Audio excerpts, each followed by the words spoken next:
ناهد القفاص صاحبة أشهر جريمة انتشرت في التسعينات وقلبت الدنيا لدرجة إن اتعمل لها فيلم للكبار فقط واتمنع من عرضه بعد كده في كل القنوات. الجريمة دي كانت مشهورة بقضية المرأة والسطور واللي مر عليها أكتر من 31 سنة، بس لسه معلق في عقول الناس إن أول جملة اتكتبت في أول لقطة في الفيلم بتاع المرأة والسطور هي إن الفيلم مأخوذ من قصة حقيقية شرطة للكبار فقط. لو عايزين تعرفوا مين بطلة القصة الحقيقية دي وايه الجريمة اللي حصلت فعلا في الحقيقة تابعوني، وما تنسوش طبعا تشتركوا في القناة وتفعلوا زر الجرس عشان يجيلكوا كل جديد. انا رامز عادل وده المغبقنجي.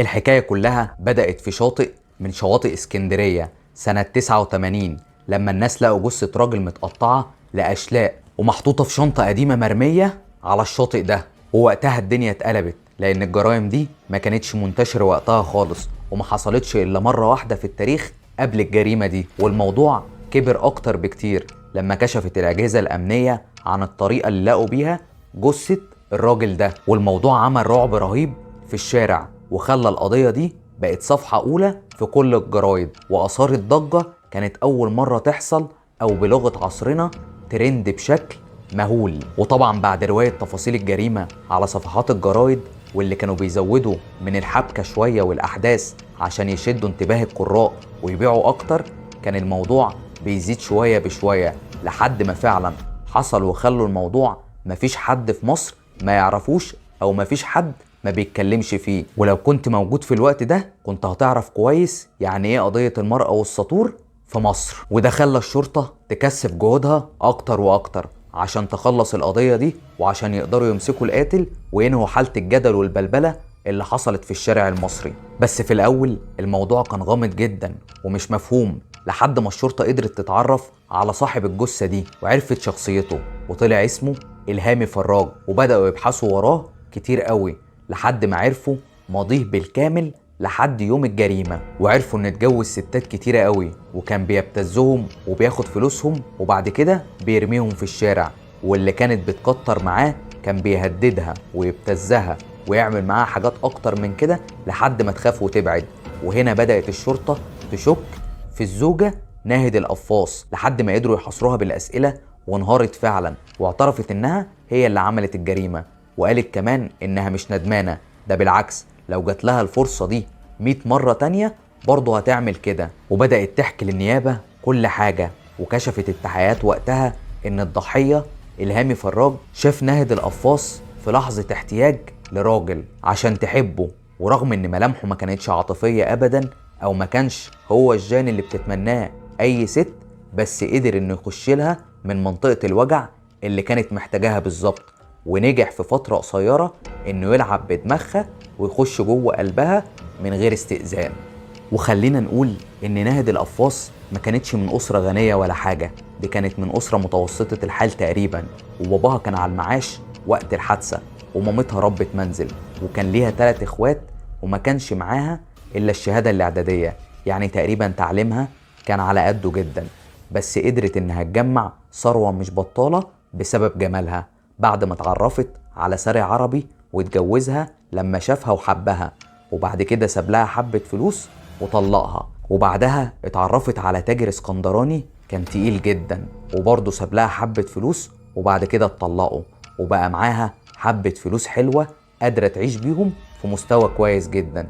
وهنا اتعرفت ناهد القفاص على إلهامي في رحلة في القطر من القاهرة لإسكندرية، وكانوا راجعين مع بعض وعرض عليها توصيلة بسيارته بعد ما نزلوا من القطر لحد سان ستيفانو، وكانت بالنسبة له صيد غالي قوي لأنه قدر في فترة قصيرة اللي هي طول الرحلة يعرف عنها كل تفاصيل حياتها، وعرف إنها مطلقة وما معهاش إلا بنت وحيدة وإنها اتجوزت مرتين وعايشة في حتة محترمة ومعاها كمان عربية كويسة، وعرف إنها مريشة ونايمة على خميرة محترمة قوي. ووقعت ناهد في الفخ العاطفي، وقالت ناهد كمان في اعترافاتها إنها اكتشفت بسرعة إنه نصاب وإنه اتجوزها عشان المصلحة بس، وإنه بدأ معاها نفس الأساليب بالظبط وبدأ يبتزها ويهددها زي ما كان بيعمل مع كل واحدة بيتجوزها، واستمر في سياسته دي لحد ما بيعها شقتها التمليك اللي كانت في الوقت ده شقة كبيرة جدا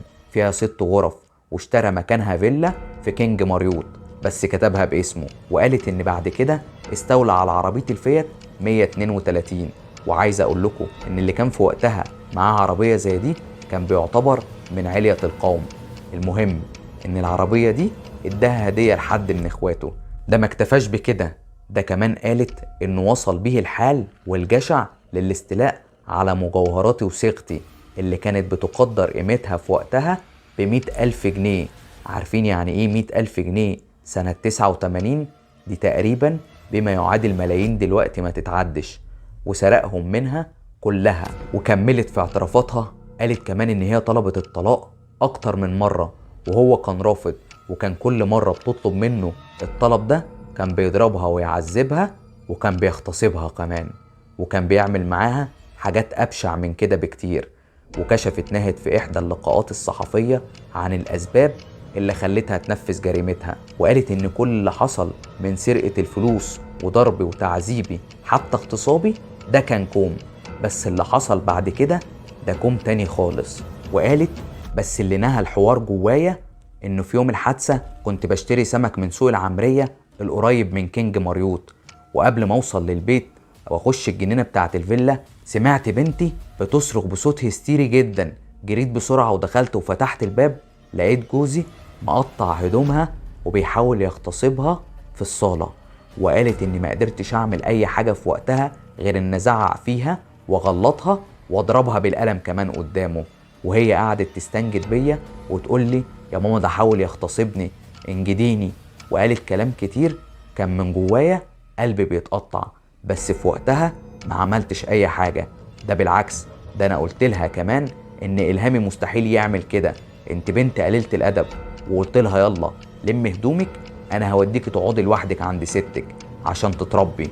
وهو فرح جدا وانبسط، وافتكر ان انا ابتديت احبه بشكل هستيري واني ما اقدرش استغنى عنه. بس بعد ما وديتها وهي مقهورة مني، رجعت بعد ساعتين البيت وهو كان نايم وما كانش لابس الا بنطلون البيجامه. قعدت جنبه على السرير من الناحيه التانيه، وكان في سكينه وحبه تفاح. وفعلا خدت تفاحه والسكينه وكنت رايحه اقطع التفاحه، بس لقيت نفسي بفتكر كل اللي حصل لبنتي الصبح. رحت داخله ورحت ضرباه بالسكينه وهو نايم، وما قدرتش اوقف نفسي. ده انا لقيت نفسي كمان عمال اقول الطعنه دي عشان اللي عملته فيا، والسكينه دي عشان بنتي، ودي عشان اللي عملته في ابويا وامي. وفضلت اضرب فيه لحد ما كنت فشيت غلي، وبعد كده قطعته وحطيته في شنطة قديمة كان اشتراها من مزاد. وبعد كده رحت وزعت جثته في اسكندرية وكفر الدوار لحد ما الصحف نشرت صورة راسه وهي مفصولة عن جسمه. بس هي قالت في اعترافاتها حاجة تانية كانت غريبة شوية، ان هي قالت ان الوفاة حصلت قبلها بساعتين نتيجة جرعة هيروين زيادة، بس الكلام ده ما اتخدش بيه وغالبا كمان ما اتذكرش في التحقيقات. وقالت بعد ما خلصت ورميت الجثة ونظفت مكاني كله، رحت لماما في شقتها ونمت عندها 6 أيام متواصلين، ما صحتش غير في آخرهم. وسألت مامتها أول ما صحيت هو إلهامي ما سألش عليا، وكأنها فقدت الذاكرة ونسيت كل حاجة من اللي هي عملتهم. والكلام ده كان حقيقي، هي ما كانتش بتتناسى أو بتحاول تضلل، هي فعلا عقلها شرد شوية من الصدمة، لأنها ما كانتش مصدقة إن هي فعلا قتلته وعملت كده. هي كانت فاكرة إن كل اللي حصل ده كابوس وهي لسه بتحلم، واكيد هي ما عملتش كده. بس بعد ما اعترفت بكل حاجة والجريمة انكشفت، الكل كان متعاطف معاها، خصوصا ان في زوجات كتيرة من اللي كان متجوزهم إلهامي راحوا وشهدوا معاها في التحقيقات، واتحكم عليها ب25 سنة سجن بدل حكم الإعدام. ودي كانت أول قضية قتل تحصل في مصر وما يتحكمش عليها بالإعدام. بس بعد كده الرأي العام تعاطف معاها جدا. ده مش بس كده، ده بقى الكل بيتكلم ان هي مش مذنبة، ده هي بريئة، واستأنفت الحكم وتم تخفيف العقوبة ل15 سنة بس. واتعمل عنها فيلم من كتر ما الناس كانت متعاطفة معاها، وظهروا في الفيلم مدى الجبروت والوحشية اللي كانت بتتعرض لهم عشان تتحول من أنثى في قمة الأنوثة لوحش جاسر ممكن يقتل. وقالت كمان لما شافت الفيلم إن اللي حصل في الفيلم ده ما يجيش 10% من اللي حصل في الحقيقة. تخيلوا اللي ممكن يكون حصل أبشع من اللي حصل في الفيلم ليها عشان توصل للمرحلة دي. وتذكر من بعض المحاميين ان اللي كان بيحصل لها اغتصاب، ومش اغتصاب عادي كمان، ده اغتصاب بطرق معينة. وقالوا كمان ان في حاجات حصلت ما ينفعش تتذكر للرأي العام منها تتذكر. تخيلوا ان كل ده يحصل لبني ادم ومش عايزينه يتحول لمجرم. ما تنسوش تشتركوا في القناة وتعملوا لايك وشير للحلقة لو عجبتكم، ويا ريت اللي عنده اي حاجة تخص القضية دي يكتب لي في الكومنتات، واللي حابب يشوف باقي الحلقات هتلاقوها ظاهرة فوق دلوقتي لو انتوا بتتفرجوا على اليوتيوب، ولو انتوا بتتفرجوا على اي منصة تانية هتلاقوا اللينك في اول كومنت تحت الفيديو. وما تنسوش تتابعوا حساباتي اللي موجودة في الديسكريبشن تحت الفيديو. وبس كده، اتشرفت بمتابعتكم. انا رامز عادل وده المغبانجي.